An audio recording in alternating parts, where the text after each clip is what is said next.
Quería hablarte hoy de un tema que para los tiempos que corren es importantísimo, sobre los fundamentos de Occidente, de la civilización occidental.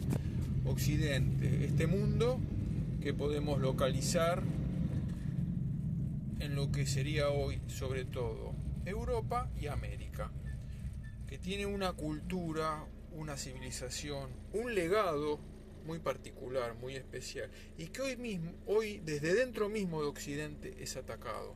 Justamente hoy predominan en nuestras naciones ideologías antioccidentales, antietnocentristas, que cuestionan, el wokismo, ¿no? Pero que cuestionan los fundamentos de Occidente, que cuestionan la centralidad que ocupa Occidente en la historia de la humanidad.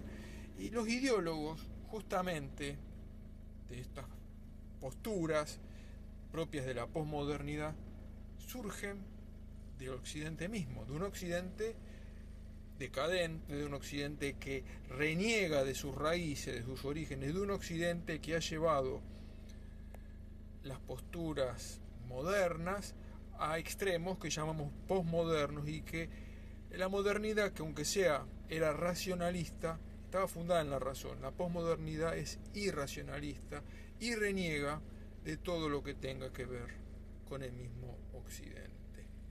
Ellos suelen hablar contra el etnocentrismo, de aquellos que miramos la historia desde Occidente.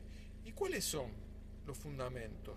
Y bien, si estudiamos cualquier autor reconocido, importante, que haya reflexionado sobre nuestra cultura, nuestra civilización, nuestras raíces, sabemos que las raíces de Occidente están en Grecia y en Roma. Podríamos decir mucho de ambas civilizaciones.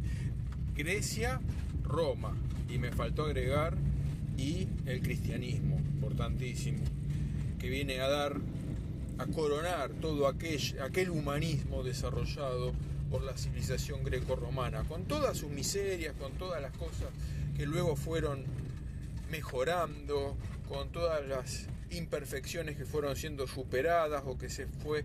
Por ejemplo, me viene a la mente la esclavitud, pero desde el mismo Occidente surgió la crítica de la esclavitud. Pues bien, decía, los fundamentos están en Grecia, en Roma y en el cristianismo. Es muchísimo el legado de estas civilizaciones. Podríamos hacer una periodización, por ejemplo, de la historia de Grecia, comenzar con la isla de Creta, luego el periodo micénico, la llamada época oscura, cuando se van plasmando aquellos relatos que luego pone por escrito Homero y que fueron el fundamento de la educación de los griegos, y sobre todo ver la época clásica, la época de mayor esplendor, y luego el periodo helenístico a partir de Alejandro Magno. Pero no nos interesa, o no me interesa en este caso, hacer una historia. Eso hay que ir a los manuales, a los libros, hay que estudiarlo, sino simplemente hacer una breve referencia, una breve reseña a algunos puntos del legado de Grecia.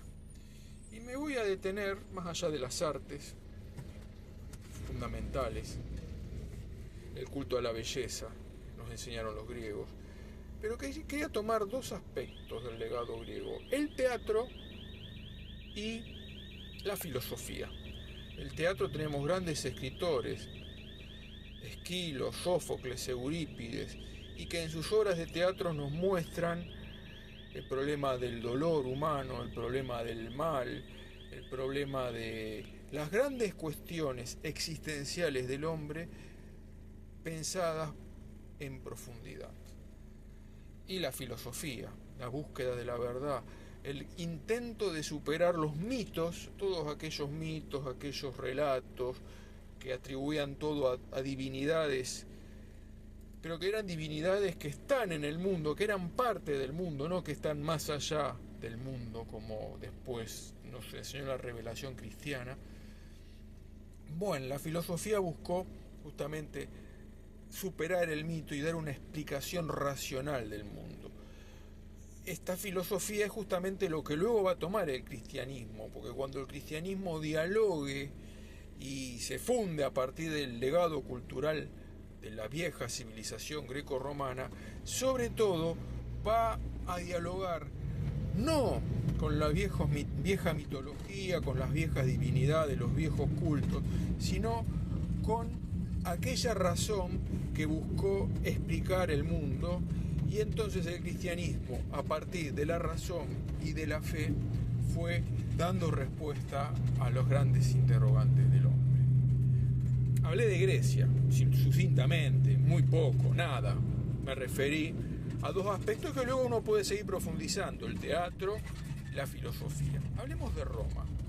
Roma, esta gran civilización, esta pequeña urbe que conquistó todo el Mediterráneo, al punto tal que el Mediterráneo fue llamado el Mare Nostrum.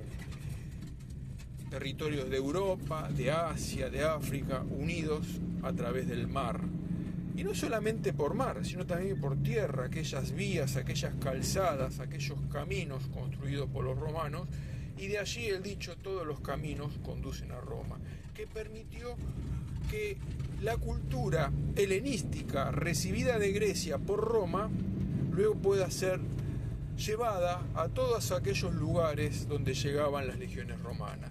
Y Roma fue no solamente un imperio conquistador, sino que fue un imperio que llevó cultura y civilización, el derecho, no un poder basado en la fuerza bruta, que muchas veces en la historia de Roma ha existido, eso no lo vamos a negar, pero el concepto del derecho, el derecho romano, y esa lengua universal que fue el latín, los grandes legados de Roma, Grecia, Roma, y ahí en ese mundo unido, donde han surgido también filosofías relacionadas con, ya hablé de Sócrates, Platón, Aristóteles, ¿no? La filosofía griega en su época clásica, esplendor, pero también corrientes como el estoicismo, que tratan de dar respuesta a las grandes cuestiones existenciales del ser humano. Bueno, en ese mundo greco-romano, con tanta riqueza cultural, es donde se empieza a oír la voz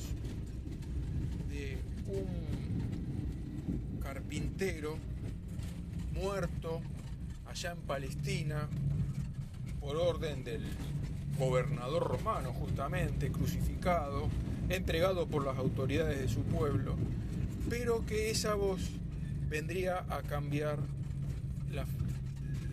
la forma de ser del ser humano, vendría a cambiar al hombre, no solamente por una enseñanza moral, porque haya sido un gran maestro de la moral, sino porque ese hombre venía a transformar desde dentro al ser humano.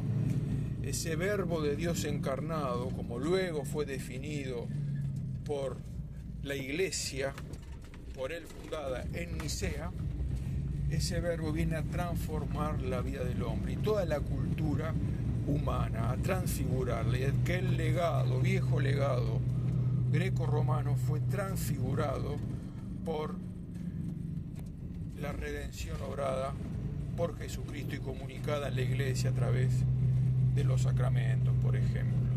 Pues bien, esa rica herencia cultural es la que ha forjado a Occidente, con todos los problemas, con todas las debilidades, pero no tenemos que olvidar ni menospreciar ese legado.